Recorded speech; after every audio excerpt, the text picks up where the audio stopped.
સુદામાનગરી પોરબંદરથી કૃષ્ણનગરી દ્વારકા સુધીની સતત 5મી પદયાત્રાનું અખાત્રીજના પાવન દિવસે સુદામા મંદિર ખાતેથી પ્રસ્થાન કરાયું હતું, જેમાં મોટી સંખ્યામાં પદયાત્રીઓ જોડાયા હતા. દ્વારકાધીશ ભગવાન શ્રી કૃષ્ણ અને ભક્ત સુદામાની અતૂટ મૈત્રીના આધ્યાત્મિક સંદેશ સાથે કળિયુગમાં શ્રી હરિસ્મરણ તારણ ઉપાયના ભાવ સાથે આધ્યાત્મિક જનજાગૃતિના ઉમદા હેતુસર પોરબંદરથી દ્વારકાની પદયાત્રાનો વિચાર આપનાર પૂજ્ય ભાઈ શ્રી રમેશભાઈ ઓઝાના સેવક ખીમભાઈ બાપુદ્રાના સંકલ્પ થકી શ્રી સુદામા ભક્ત સેવા મંડળ દ્વારા પ્રતિવર્ષની જેમ આ વર્ષે પણ અખાત્રીજના શુભ દિવસે સવારે શ્રી સુદામા મંદિરથી પોરબંદરથી દ્વારકાની 5મી પદયાત્રાનું આયોજન કરાયું હતું. પદયાત્રાનો પ્રારંભ કરાવવા માટે ભાઈ શ્રી રમેશભાઈ ઓઝા, કલેક્ટર એસ.ડી. ધાનાણી, જિલ્લા ભાજપ પ્રમુખ ડૉક્ટર ચેતનાબેન તિવારી, શહેર ભાજપ પ્રમુખ સાગરભાઈ મોદી, તીર્થરાજ બાપુદ્રા, માલધારી આગેવાનો પવનભાઈ કોડિયાતર તથા મેરુભાઈ સિંઘલ તેમજ અનિલભાઈ મોતીવરસ સહિતના અગ્રણીઓ ઉપસ્થિત રહ્યા હતા. વિશાળ સંખ્યામાં પદયાત્રીઓ આ પદયાત્રામાં જોડાયા હતા. પદયાત્રા દરમિયાન બુધવારના રોજ રાત્રે 9 કલાકે વિસાવાડા મુકામે ક્રિકેટ ગ્રાઉન્ડમાં ભવ્ય ધર્મસભાનું આયોજન કરવામાં આવ્યું હતું. આ ધર્મસભામાં પૂજ્ય ભાઈ શ્રી રમેશભાઈ ઓઝા એવં અન્ય સંત મહંતના પ્રવચનો યોજાયા હતા. તેમજ દરેક પડાવ ઉપર વિવિધ રામધૂન મંડળ દ્વારા શ્રી રામધૂનનું પણ આયોજન કરવામાં આવ્યું હતું. પ્રથમ રોકાણ ભરતભાઈ રાજાભાઈ કુશડિયાની વાડીએ બપોરે અને શ્રી મહેર સમાજ વિસાવાડા રાત્રિ રોકાણ કરાયું હતું. બીજા દિવસે મહેર સમાજ મિયાણી ખાતે બપોરે અને શ્રી દગાઈ માતાજી મંદિર ખાતે લાંબી રાત્રિ રોકાણ કરવામાં આવશે.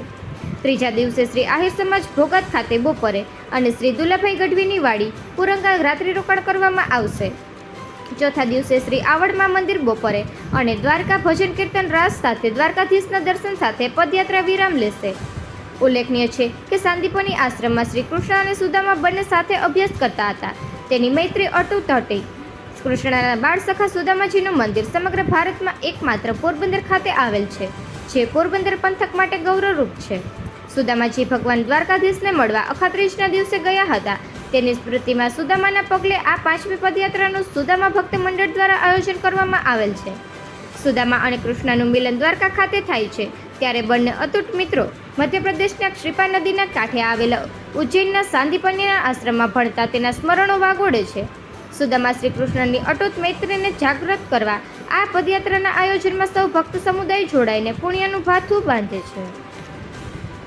નિપુલ પોપટ, પોરબંદર ટાઈમ્સ. આજે સુદામાપુરી પોરબંદરમાં અક્ષય તૃતીયાના દિવસે સુદામદેવના મંદિરમાં વર્ષમાં એક જ વાર જ ભક્તોને મંદિરની અંદર પ્રવેશ મળે છે ને એ લોકો ચરણ સ્પર્શ કરી શકે છે. એક માન્યતા એવી છે કે આજના દિવસે સુદામાએ પોરબંદરથી પદયાત્રા કરી અને દ્વારકાધીશ ભગવાનના દર્શન માટે નીકળ્યા.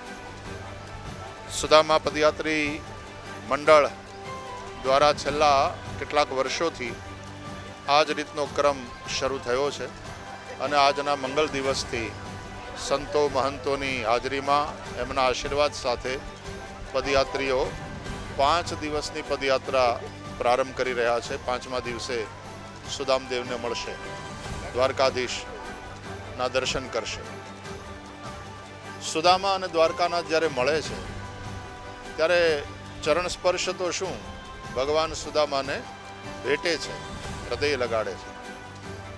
એટલે અહીંયાના મંદિરમાં પણ કમસે કમ પાદસ્પર્શ સૌને મળે એવા ભાવથી મંદિરની અંદર આજના દિવસે લોકો પ્રવેશ કરી શકે છે. એટલે અમારા પોરબંદરના લોકો વહેલી સવારથી જ લાઈન લગાડીને ઊભા હોય છે.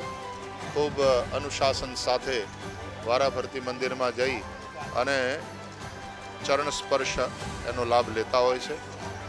આજથી આ યાત્રાનો પ્રારંભ થઈ રહ્યો છે.